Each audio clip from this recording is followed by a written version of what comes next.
Hello everyone, मैं हिमांशु गर्ग आप सभी का अपने यूट्यूब चैनल एबीएन एजुकेशन हम में एक बार फिर से स्वागत करता हूं। कैसे हो आप सब लोग? आप सब लोग अपने घरों में स्वस्थ होंगे और अपनी सेहत और पढ़ाई का अच्छे से ध्यान रख रहे होंगे। तो चलिए स्टार्ट करते हैं अपना आज का लेक्चर, जो कि हम पढ़ रहे थे कंपाउंड इंटरेस्ट के बारे में, या कहें सीआई शॉर्ट में। और उसके हम 2 वीडियो देख चुके थे और उनमें हम डिफरेंट टाइप की वैरायटी के बारे में डिस्कस कर चुके थे। और मैं आपको बता चुका था कि इनको फॉर्मूले के माध्यम से कैसे सॉल्व करना है और इनका जो कॉन्सेप्ट होता है वो क्या होता है। तो जिस बच्चे ने वो वीडियो नहीं देखी है तो पहले वो वीडियो जाके देखें, वो आपको ऊपर आई बटन दबा के प्लेलिस्ट में मिल जाएंगी सारी वीडियोस। तो ठीक है, स्टार्ट करते हैं अपना आज का लेक्चर। आज के क्वेश्चन स्टार्ट करते हैं। देखिए सवाल है, सवाल नंबर आप देखते रहना क्या चल रहा था। इसमें सवाल में प्रिंसिपल पूछ रहा है और समय दे रखा है 2 साल। अगेन सीआई और एसआई का डिफरेंस दे रखा है, वो दे रखा है 40 रुपीज। ठीक है, अच्छा इसमें देखो रेट ऑफ इंटरेस्ट जो दे रखी है इसमें फर्स्ट ईयर के लिए, rate of interest for first year, पहली साल के लिए जो रेट ऑफ इंटरेस्ट दे रखी है वो दे रखी है 14.2/7%। ठीक है, कितनी दे रखी है? 14.2/7%। और फॉर सेकेंड ईयर दूसरे साल के लिए जो इसमें ब्याज दे रखी है वो दे रखी है 11.1/9%। ठीक है, इसमें क्या निकालना है? प्रिंसिपल। कुछ भी पूछ सकता है, वो अमाउंट पूछ सकता है और कंपाउंड इंटरेस्ट पूछ सकता है या फिर सिंपल इंटरेस्ट पूछ सकता है। ठीक है, तो चलो इसको स्टार्ट करते हैं। सवाल को किस तरीके से करेंगे, देखो 14.2/7%, इसकी जो फ्रैक्शन होगी वो कितनी होगी दोस्तों? 1/7। ये ध्यान रखना, ये 14.2/7% की फ्रैक्शन होगी वो 1/7 होती है। ठीक है, डायरेक्ट याद करने के लिए।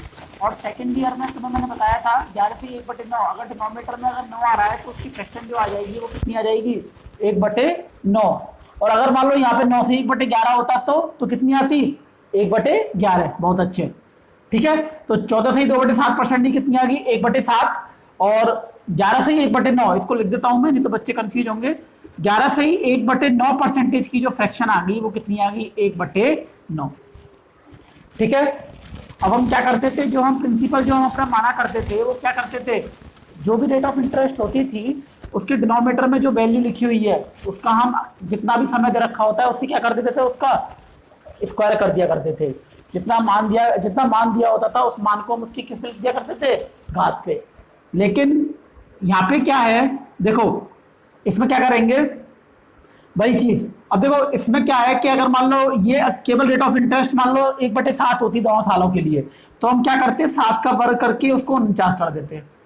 ठीक है, और 7 का वर्ग बेसिकली होता क्या है? 7 × 7, यही तो होता है। 7 × 7, यही तो होगा 7 का वर्ग। लेकिन अब इसमें क्या होगा, अब इसमें क्या है कि पहली साल में रेट ऑफ इंटरेस्ट कितनी है? 7। और दूसरे में कितनी है? 1/9। तो मैं क्या कर रहा हूं 7 × 9, 7 × 9, जो डिनोमिनेटर में जो वैल्यू है उन दोनों को मैंने क्या कर दिया है? गुणा कर दिया है। ठीक है, और उन दोनों गुणा करके जो मैंने प्रिंसिपल माना वो कितना माना है? 63। बोलो ये चीज समझ में आई कि नहीं आई? जो इसे प्रिंसिपल है वो 63 कैसे माना है? कुछ बच्चे इस चीज पे कंफ्यूज हो जाते हैं कि सर ऐसा कर दें कि 7 का वर्ग कर दें, 9 का वर्ग कर दें। तो अगर ऐसा कर दोगे ना तो आप ये पाओगे, इसमें ये देखोगे कि समय जो हो जाएगा फिर तो बहुत हो जाएगा। समय कितना हो जाएगा? 4 साल हो जाएगा। फिर हमें समय भी तो 2 साल लेके चलना है। ठीक है, तो समय 2 साल के हिसाब से हमने क्या किया, जो डिनोमिनेटर में जो वैल्यू है अलग अलग रेट ऑफ इंटरेस्ट जो दे रखी है उनको हमने आपस में क्या कर दिया? मल्टीप्लाई कर दिया। अब वही तरीका 63 हमारा क्या? Rate of interest. अब हमें पहली साल ब्याज निकालनी है और दूसरी साल ब्याज निकालनी है। अब पहली साल में जो ब्याज लग रही है वो किससे लग रही है? 1/7 से। और दूसरी साल में जो लग रही है वो किससे लग रही है? 1/9 से। ये चीज समझ में आ रही है नहीं आ रही? पहली साल 1/7 से और दूसरी साल 1/9 से। तो इसको गुणा करोगे 63 को 1/7 से तो कितना आएगा? 9। और जब इसको कर रहे होगे तो कितना आएगा? 7। ये हमारा बेसिक उद्देश्य के लिए है, ये जो हमने मान रखा है ये इसका उद्देश्य यही है ताकि जब हम ब्याज निकाल रहे हो तो वो ब्याज जो है वो दशमलव में ना आए, क्योंकि अगर ब्याज समय दशमलव में आ गई ना तो फिर क्या हो गया, उतनी ही कैलकुलेशन क्या हो जाएगी, डिफिकल्ट होती चली जाएगी। आ रही बात समझ में नहीं आ रही तो कोई बात नहीं। हमने क्या किया, ये हमने पहली साल की ब्याज निकाल ली किससे, 1/7 से, और दूसरी साल की रेट ऑफ इंटरेस्ट 1/9 से कितनी आ गई, 7 आ गई। अब हमें क्या करना है, दूसरी साल पे ब्याज निकाल ली है, मतलब इस पे जो पहली साल में जो ब्याज लगी है तो उस ब्याज पे भी क्या लगेगा, ब्याज लगेगा, और वो कब लगेगा, दूसरी साल में। अब मुझे ये बताओ, यहाँ जो ब्याज लग रही होगी दूसरी साल में वो कितनी रेट ऑफ इंटरेस्ट से लग रही होगी, 1/7 से या 1/9 से, जल्दी सोच के बताओ। वो लगेगी दोस्तों 1/9 से, ये ध्यान रखना। कुछ बच्चे इसमें गलती कर देते हैं, नहीं सर वो 1/7 से लगेगी, क्यों लगेगी 1/7 से, हम जो ब्याज निकाल रहे हैं वो तो हम दूसरी साल के निकाल रहे हैं ना, और जब दूसरी साल की ब्याज निकाल रहे हैं और दूसरी साल पे जो रेट ऑफ इंटरेस्ट लग रही है वो कितनी लग रही है, 1/9। जिस पे ब्याज लग रही है वो पहली साल की इंटरेस्ट है, अब हमें उससे मतलब नहीं है। एक तरह से ये क्या हो गया, ये अब प्रिंसिपल हो गया जब हम दूसरी साल की जब ब्याज कैलकुलेट कर रहे हैं। तो आ रही बात समझ में, तो जब दूसरी साल की जब ब्याज कैलकुलेट कर रहे हैं तो उसमें जो रेट ऑफ इंटरेस्ट होगी वो कितनी होगी, 1/9। तो जब 9 को 1/9 से गुणा कर रहे होंगे तो रेट ऑफ इंटरेस्ट कितनी आएगी, 1। बोलो ये बात समझ में आई कि नहीं आई। तो पहली साल जो ब्याज आ गई वो कितनी आ गई, वो आ गई 9 रुपए, और दूसरी साल जो ब्याज आई वो कितनी आई है, 8 रुपए टोटल।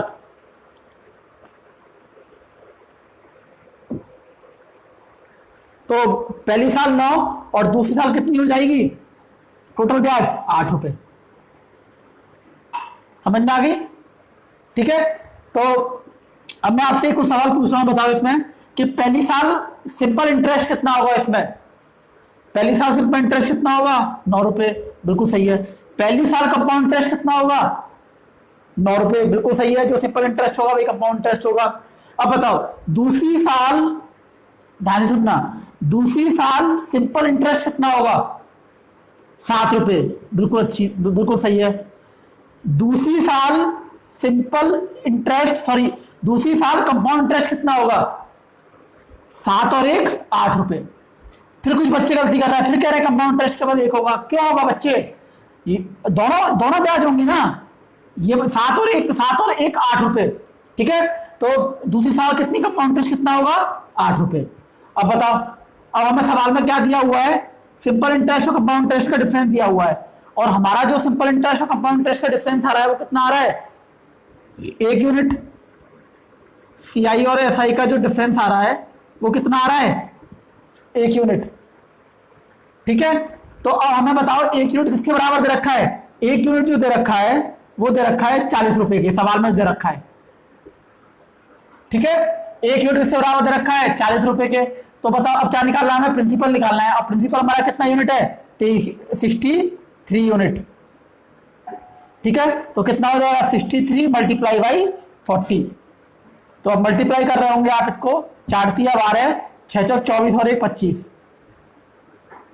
2520 रुपीज क्या आ जाएगा, इसका प्रिंसिपल आ जाएगा, मूलधन आ जाएगा।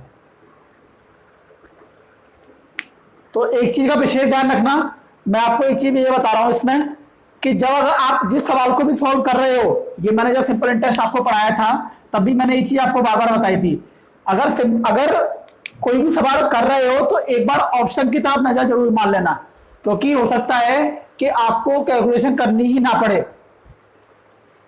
बात समझ में आ रही है, क्यों ना करनी पड़े, बाई चांस ऐसा भी हो सकता है कि जब आपके सामने 4 ऑप्शन हो वो इस तरीके से हो, 2560, और दूसरा ऑप्शन हो 2540, और तीसरा ऑप्शन हो इसमें 2520, और फोर्थ ऑप्शन हो अपने पास इसमें 2510।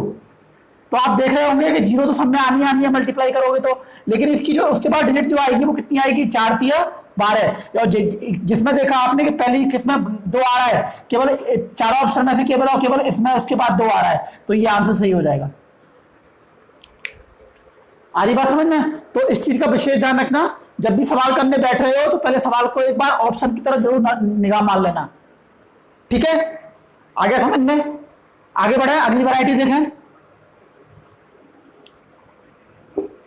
सारी वैरायटी में आपको कवर करवा दूंगा, आप तो बस एक बार देखते रहो। सारे जो मैं पार्ट वाइज जो वीडियो डाल रहा हूं, पार्ट 1 पार्ट 2 पार्ट 3, इसलिए मैं आपकी सहूलियत के लिए क्या कर रहा हूं, सारे वीडियोस को 1 बाय 1 डाल रहा हूं, और जो वैरायटी में कवर करवाता जा रहा हूं उसको पार्ट 1, फिर पार्ट 2, फिर पार्ट 3। तो आप उसी सीक्वेंस में आप वीडियोस को देखते रहिए, ठीक है। और वीडियो को पूरा देखिए ताकि आपको कॉन्सेप्ट बनते समझ में आए। स्किप करोगे समझ में नहीं आएगा।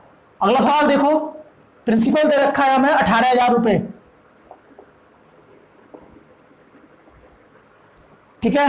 रेट ऑफ इंटरेस्ट जो दे रखी है वो दे रखी है 16/2/3%।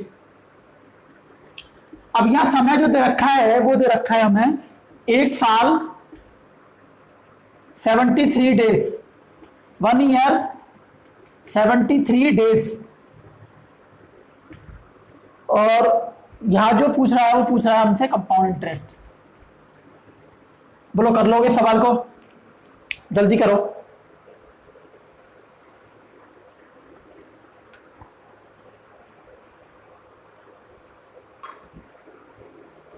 हो जाएगा ये सवाल, आराम से हो जाएगा। सबसे पहले ये देखो कि 16/2/3% की फ्रैक्शन क्या होगी,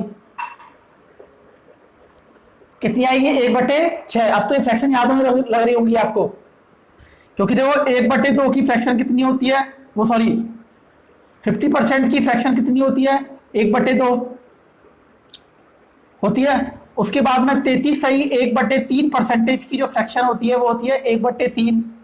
25% की फ्रैक्शन होती है वो कितनी होती है, 1/4। 20% की फ्रैक्शन जो होती है वो कितनी होती है, 1/5। 16 सही 2/3% की फ्रैक्शन होती है क्या, 1/6। इसको हम डिटेल में परसेंटेज चैप्टर में पढ़ेंगे, ध्यान रखना। अभी केवल मैं याद करने के लिए बता रहा हूं, इनको याद करते जाओ। और मैंने बता रखा है वैसे कैसे निकालते हैं, ठीक है। और 14 सही 2/7% की जो फ्रैक्शन आ रही होगी वो आ रही होगी 1/7। 12.5% की फ्रैक्शन जो आ रही होगी वो आ रही होगी 1/8। 11 सही 1/9% की फ्रैक्शन आ रही होगी 1/9। 10% की फ्रैक्शन आ रही होगी 1/10। और आगे बात करें हम लास्ट 9 सही 1/11% की जो फ्रैक्शन आ रही होगी वो आ रही होगी 1/11। विजिबल है नीचे वाला, 9 से 1/11% की फ्रैक्शन आ रही होगी वो कितनी आ रही होगी, 1/11। इनको आप टिप्सों पे याद कर लो, कैलकुलेशन में बहुत काम आएगी, ठीक है। 1/6, 16 से 2/3% की फ्रैक्शन कितनी आ गई, 1/6।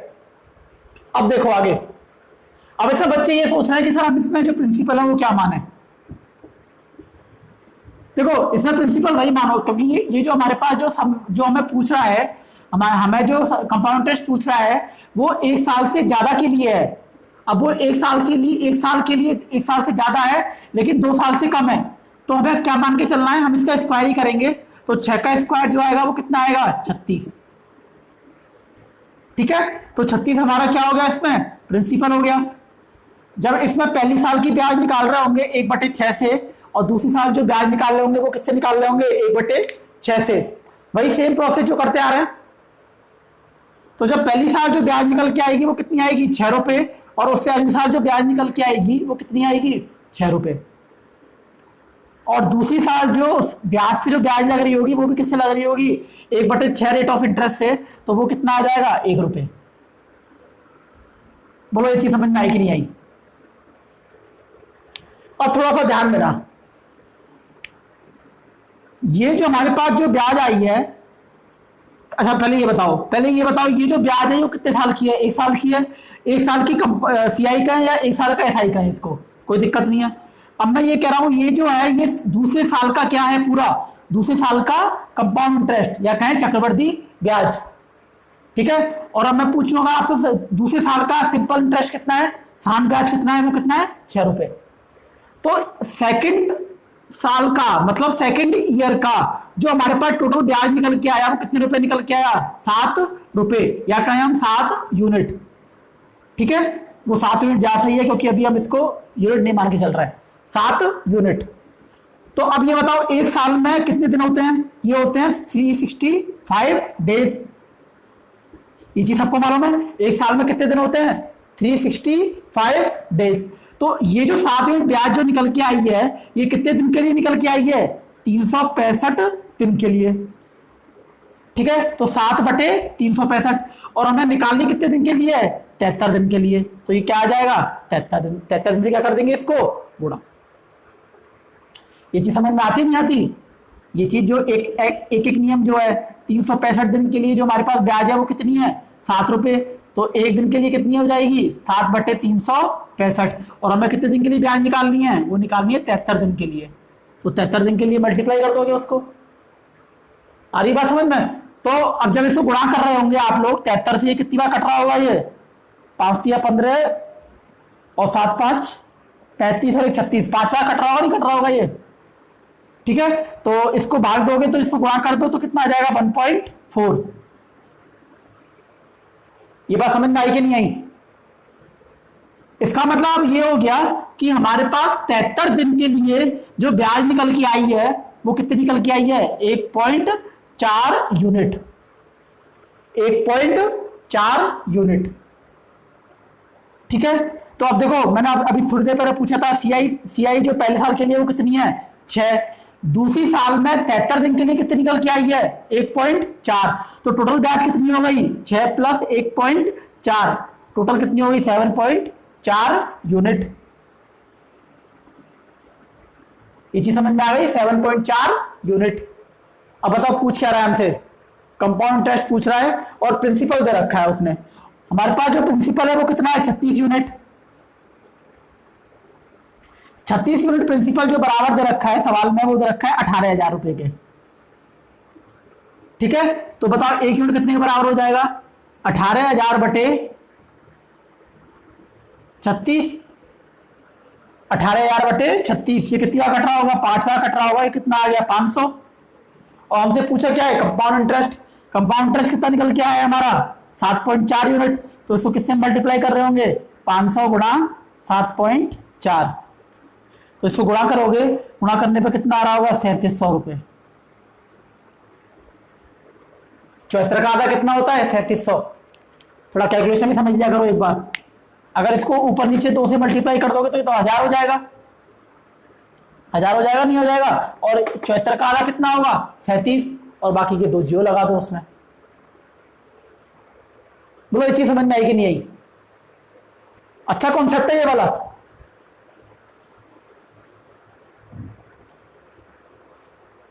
था कुछ नहीं, बस बच्चे जनरली इसमें थोड़ी सी गलती कर देते हैं कि अब इसमें क्या करते हैं, वो एक साल 73 दिन है, तो वो जो प्रिंसिपल मानने में थोड़ी सी गलती करते हैं। तो मैंने आपको तरीका बता दिया है वो क्या प्रिंसिपल मानना है। इस वाले कॉन्सेप्ट पे एक वैरायटी और देखेंगे तो आपको और अच्छे समझ में आ रहा होगा ये।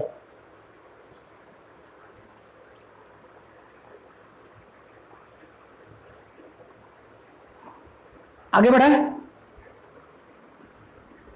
आगे देखो,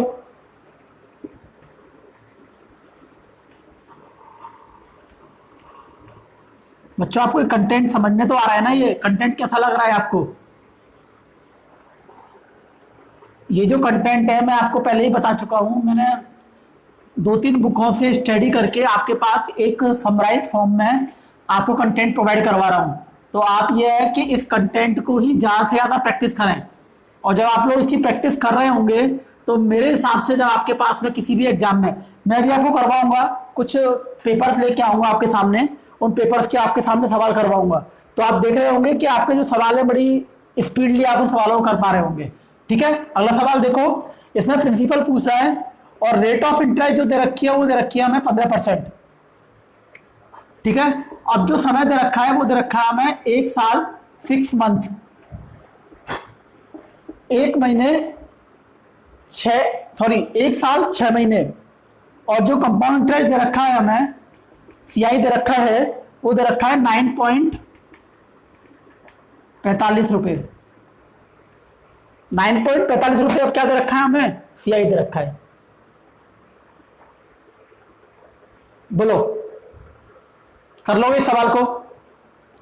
ट्राई करो, जो बच्चे ट्राई कर रहे हैं वो करते रहो, वीडियो को पॉज कर लो, पॉज करके खुद इसकी प्रैक्टिस करो पहले, अगर नहीं आए तो फिर इसको वीडियो को स्टार्ट करना और उसके बाद आराम से इसका सॉल्यूशन देखना, ठीक है। चलो देखो, रेट ऑफ इंटरेस्ट कितनी रखी है 15%, इसकी जो फ्रैक्शन होगी वो होगी कितनी 15% की फ्रैक्शन होगी 3/20 हो रही होगी, 3/20, हमें क्या करना है, वही प्रिंसिपल मानना है। और प्रिंसिपल जो होगा वो कितना होगा, 20 का वर्ग, और 20 का वर्ग कितना हो जाएगा, 400। ठीक है, और हमारा जो प्रिंसिपल आ गया वो कितना आ गया, 400 रुपये। अब 400 रुपए की बात कर रहे हैं तो पहली साल में हमारा रेट ऑफ इंटरेस्ट जो है वो कितना है, 3/20, और दूसरी साल रेट ऑफ इंटरेस्ट कितना है, 3/20। तो 400 को किससे गुणा कर रहे होंगे, 3/20 से। तो कितना आ जाएगा ये, 20। तो 20 दिया 60 रुपए, और यहां भी कितना आ रहा होगा, 20 दिया 60 रुपए। बोलो इसी समझ में आई कि नहीं आई। और दूसरी साल में भी रेट ऑफ इंटरेस्ट जो लग रहा होगा इस ब्याज पे, वो कितने से लग रहा होगा, 3/20 से। तो इसको गुणा करेंगे 60 को 3/20 से, तो कितना आ रहा होगा, 9 रुपए, या कहें हम 9 यूनिट। ज्यादा सही 9 यूनिट है, क्योंकि अभी हमें पता नहीं है कि ये जो निकल के आएगा ये यूनिट में ये कौन से इसका मात्रक क्या होगा। हो सकता है कि जो हमारे पास पैसा दे रखा हो वो रुपीज में दे रखा हो, या पैसे में दे रखा हो, किसी में दे रखा हो, तो उसके हिसाब से कैलकुलेट हम कर लेंगे। ठीक है, अब बताओ पहली साल का हमारे पास जो ब्याज है वो कितना है, पहली साल का जो हमारे पास ब्याज है वो है 60 रुपीज, या हम कहें पहली साल का कंपाउंड इंटरेस्ट कितना है, 60 रुपीज। और मैं ये कहूं दूसरी साल का कंपाउंड इंटरेस्ट कितना है हमारे पास, वो है 69 रुपीज। तो देखो ये जो 69 रुपीज जो है ये हमारे पास क्या है, दूसरी साल का कंपाउंड इंटरेस्ट, सेकंड साल का कंपाउंड इंटरेस्ट। अब लेकिन हमारे पास पहली साल का तो है पूरा, और दूसरे साल का हमें पूरा नहीं निकालना है। कितने महीने निकालना है, 6 महीने का। और आप लोगों को मालूम है कि एक वर्ष में कितने महीने होते हैं, 12। तो कोई दिक्कत नहीं है। 12 मंथ के लिए कितना हो जाएगा हमारे पास कंपाउंड इंटरेस्ट, 69 यूनिट। तो एक मंथ के लिए कितना हो जाएगा, 69/12। और कितने के लिए पूछ रहा है वो, 6 के लिए। तो 6 से गुणा कर रहे होंगे, 6 दूनी 12। अब 69 का आधा कितना होता है, 69 का आधा होता है 34.5। एक चीज कम कर लिया करो इससे, और कैलकुलेशन फास्ट करनी है तो इस संख्या को एक कम कर लो या फिर एक बढ़ा लो। अगर इसको 70 कर दोगे तो क्या हो जाएगा, 35 हो जाएगा। 70 का आधा कितना होता है, 35। तो उससे क्या हो जाएगा, एक कम है, एक कम कर दो, 34.5 आ जाएगा। या फिर एक उससे कम कर दो, 69 से एक कम कर दो, वो कितना हो जाएगा, 68। और 68 का आधा कितना होता है, 34। ठीक है, ये समझ में आया कि नहीं आया। तो 34.5 यूनिट जो हमारे पास कंपाउंड इंटरेस्ट आ गया वो कितने के लिए आ गया, वो आ गया 6 मंथ के लिए। ठीक है, कितने मंथ के लिए आ गया, 6 मंथ के लिए। अब बताओ मुझे, अगर मैं आपसे पूछूं कि CI फॉर 1 ईयर 6 मंथ, एक साल 6 महीने के लिए CI कितनी होगी, तो कितनी हो जाएगी बच्चों, 60 प्लस 34.5 कितनी निकल के आ रहा होगा ये, 94.5, या कहें 94.5। ठीक है, अब कर लोगे इस सवाल को, अब तो कुछ नहीं बचा इसमें। मैं सवाल में क्या दे रखा है, कंपाउंड इंटरेस्ट दे रखा है। तो 94.5 यूनिट जो बराबर दे रखा है वो दे रखा है हमें 9.45 रुपए के। ठीक है, तो एक यूनिट जो दे रखा होगा वो दे रखा होगा 9.45/94.5। तो इसको कैलकुलेट करोगे कितना आएगा, 1/10 रुपीज आ रहा होगा, 1/10 रुपीज। और हमें निकालना क्या है इसमें, हमें निकालना है प्रिंसिपल। तो जब प्रिंसिपल इसका निकाल रहे होंगे आप लोग, तो प्रिंसिपल निकालने के लिए क्या करोगे, प्रिंसिपल कितना यूनिट है, प्रिंसिपल कितना यूनिट है, 400। तो 400 को किससे गुणा कर रहे होंगे, 1/10 से। तो कितना रुपए निकल के आ जाएगा, 40 रुपए हमारा क्या निकल के आ जाएगा, प्रिंसिपल। बोलो अच्छी समझ में आई कि नहीं आई।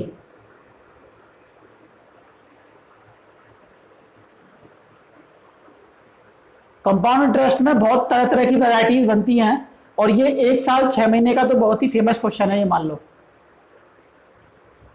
ठीक है, तो लैंग्वेज जो होगी आपके पास में, आपके पास जो सवाल आएंगे वो लैंग्वेज की फॉर्म में आएंगे।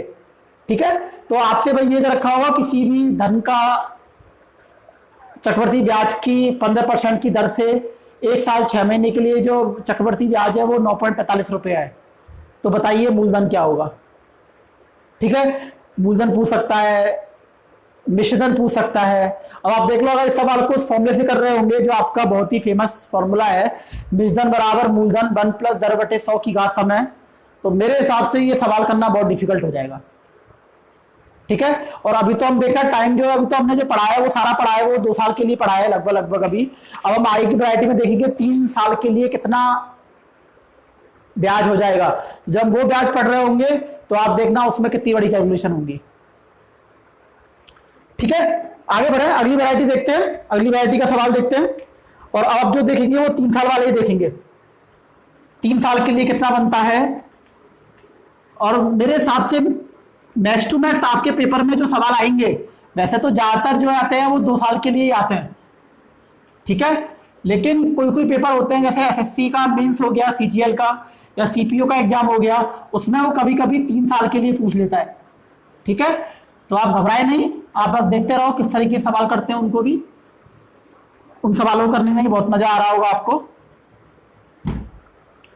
देखो भाई, प्रिंसिपल पूछ रहा है आपसे और समय दे रखा है इस बार हमें 3 साल। अगर जिसको कॉन्सेप्ट समझ में आ गया होगा ना, वो 3 साल वाले को भी कर देगा, बहुत जल्दी कर देगा। रेट ऑफ इंटरेस्ट 10% और कंपाउंड इंटरेस्ट दे रखा है हमें 6,620 रुपए, 6,620 रुपए।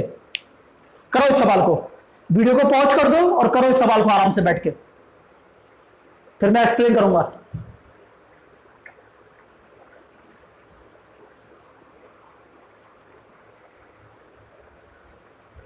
ठीक है, तो जिस बच्चे ने कर लिया वो आंसर मिला लेना। बाकी देखो कुछ नहीं है, रेट ऑफ इंटरेस्ट 10% है, तुरंत ही फ्रैक्शन दिमाग में आना चाहिए, वो कितना होगा 1/10। और मैं जो प्रिंसिपल मानना है वो कितना मानना है आपको समझ में आ गया होगा, 10 की घात 3। और 10 की घात 3 का जो प्रिंसिपल आएगा वो कितना आएगा 1,000 रुपए। अब ये समझ गए होंगे मैं 10 की घात 3 क्यों किया है। ठीक है, अब देख लो थोड़ा सा यहाँ पे ये चीज समझने की है थोड़ी सी। 1,000 रुपये पहली साल जो ब्याज निकल के आ रहा होगा वो 1/10 की दर से वो कितना आ रहा होगा 100 रुपए। दूसरी साल का हो गया कितना आ रहा होगा 100 रुपए, और तीसरी साल भी कितना आ रहा होगा 100 रुपए। ये तो किस पे निकल के आ गया, प्रिंसिपल पे निकल के आ गया। ठीक है, अब देखो बच्चे थोड़ी सी गलती क्या कर देते हैं, बस ये समझ लो। जब दूसरी साल हम जब ब्याज कैलकुलेट कर रहे होंगे तो वो प्रिंसिपल पे भी लग रहा होगा, प्रिंसिपल पे हमने निकाल लिया, वो कितना लग रहा है, वो निकल के आया 100 रुपए। अब हमें क्या करना है, अब पहली साल में जो ब्याज है उस पर भी तो ब्याज लगेगी, और वो दूसरे साल में भी लगेगी और 3 साल में भी लगेगी। तो दूसरी साल में जो ब्याज निकल के आएगी 1/10 की रेट ऑफ इंटरेस्ट से, वो कितनी रख के आएगी 10 रुपए। बोलो ये चीज समझ में आई कि नहीं आई। और तीसरी साल में भी जो लग के आ रही होगी 1/10 की दर से, वो कितनी निकल के आ रही होगी 10 रुपए। ये चीज समझ में आ गई। मतलब पहले मैंने इसको कंप्लीट कर दिया है, जो 100 जो पहली साल की जो ब्याज है उस पे दूसरी साल में ब्याज जो लगेगी वो 1/10 की 1/10 रेट ऑफ इंटरेस्ट से वो कितनी लग रही होगी 10 रुपए। तो दूसरे साल की टोटल ब्याज अब ये हो गई, और तीसरी साल पे भी इस वाली ब्याज पे ब्याज लग रही होगी, और वो कितनी लग रही होगी 10 रुपए 1/10 रेट ऑफ इंटरेस्ट से। समझ में आ गया। अब ये देखो आगे, अब तीसरी साल जो ब्याज लग रही होगी किस पे लग रही होगी, एक तो इस पे लग रही होगी, एक इस पे लग रही होगी, एक इस पे लग रही होगी, और एक इस पे लग रही होगी। इस पे लग रही है जो ब्याज वो तो मैं निकाल ली, वो कितनी आ गई 10 रुपए। ये रह गई है इस पे 1/10 की रेट ऑफ इंटरेस्ट से ब्याज कितनी लगेगी भाई 10 रुपए। बोले चीज समझ में आई कि नहीं आई। और फिर इस 10 रुपए पे 1/10 की रेट ऑफ इंटरेस्ट से ब्याज निकल के आएगी, वो कितनी निकल के आएगी 1 रुपए। बस बच्चे थोड़ी सी गलती यही कर देते हैं कि इस 1 रुपए को भूल जाते हैं। वो इस पिक्चर को देख लो ध्यान से, समझ में आ रहा है कि नहीं आ रहा। मतलब हमें बस ये देखना है कि हमारी जितनी भी ब्याज निकल के आई हैं, नाम ही लगा है चक्रवृद्धि, मतलब चक्र चलता रहेगा इसमें।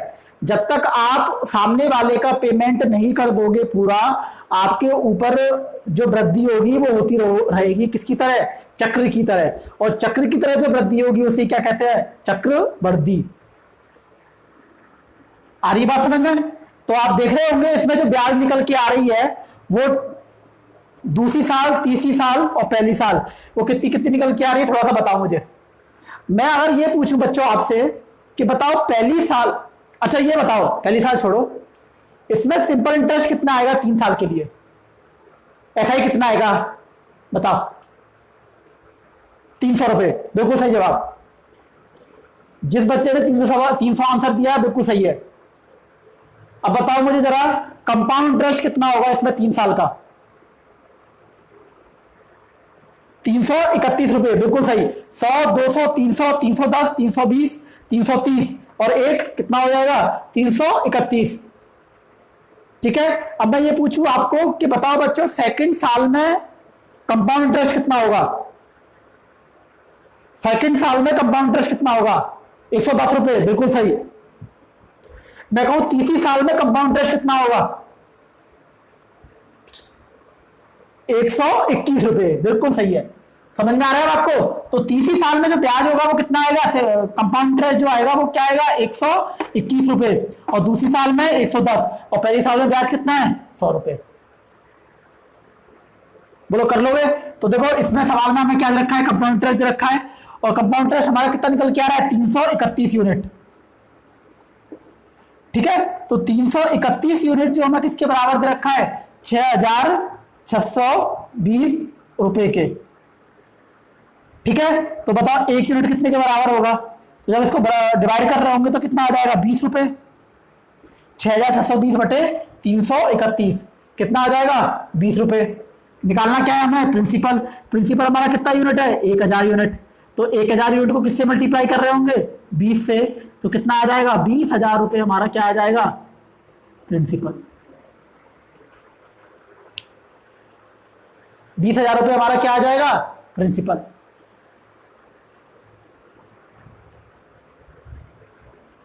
अच्छा सवाल था, समझ में आ गया होगा। जिस बच्चे को नहीं समझ में आया है आराम से वीडियो को पॉज करे और पॉज करके उसको आराम से देखे, पॉज करके आराम से देखे, आंसर निकल जाएगा इसका।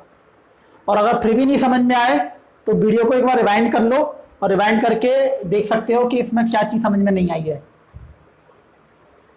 ठीक है, अगर अच्छा इसमें एक चीज और है, इस वाले सवाल को आप उस वाले कॉन्सेप्ट से भी कर सकते हो जो मैंने स्टार्टिंग में आपको बताया था। एक और कॉन्सेप्ट, वो कॉन्सेप्ट कब फेल हुआ था वो आपको याद है, वो मैंने पिछले लेक्चर में बताया था आपको, तो उसको आप देख लेना। बाकी ये वाला सवाल जो है वो उस कॉन्सेप्ट से हो सकता है। मैं बता देता हूँ किस तरह से करते हैं उसको। मैंने बताया था कि इसमें जो रेट ऑफ इंटरेस्ट है वो कितनी है 1/10 है। तो पहली साल जो मूलधन है वो कितना 10 रुपए, तो 1 रुपए उस पर इंटरेस्ट लग के जो हमारे पास अमाउंट बन रहा होगा वो कितने रुपए बन रहा होगा 11 रुपए। इसी तरीके दूसरे साल में भी 10, तो मूलधन वो अमाउंट कितना हो जाएगा 11 रुपए। इसी तरीके से तीसरी साल में मूलधन 10 रुपए, तो अमाउंट कितना आ जाएगा 11 रुपए। समझ में आ गया ये चीज।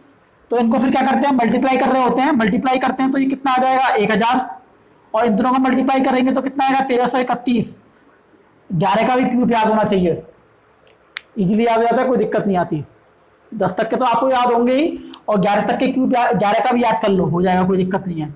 तो ये तो क्या है बताओ प्रिंसिपल है, और ये क्या है बताओ अमाउंट है। इन दोनों का डिफरेंस कितना आएगा 331। अब देख लो, और ये 331 हमारा क्या होगा, ये होगा का कंपाउंड इंटरेस्ट। क्या होगा ये कंपाउंड इंटरेस्ट। तो 331 यूनिट जो हमारे किसके बराबर दे रखा है वो 6,620 रुपए के।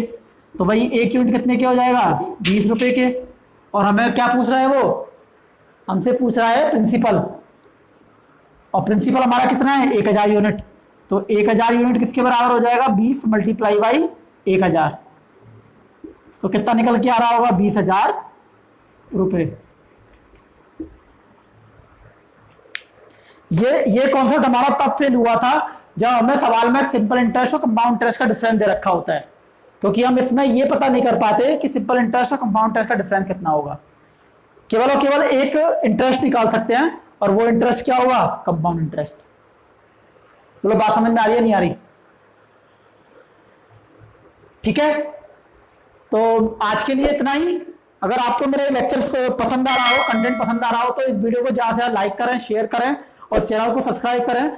और हाँ, अगर आपको किसी भी वीडियो में कोई भी दिक्कत आ रही हो तो कमेंट बॉक्स में कमेंट कर देना मुझे, ताकि मैं उसको आपके फीडबैक के माध्यम से अगले लेक्चर में इंप्रूव कर सकूं। ठीक है, धन्यवाद।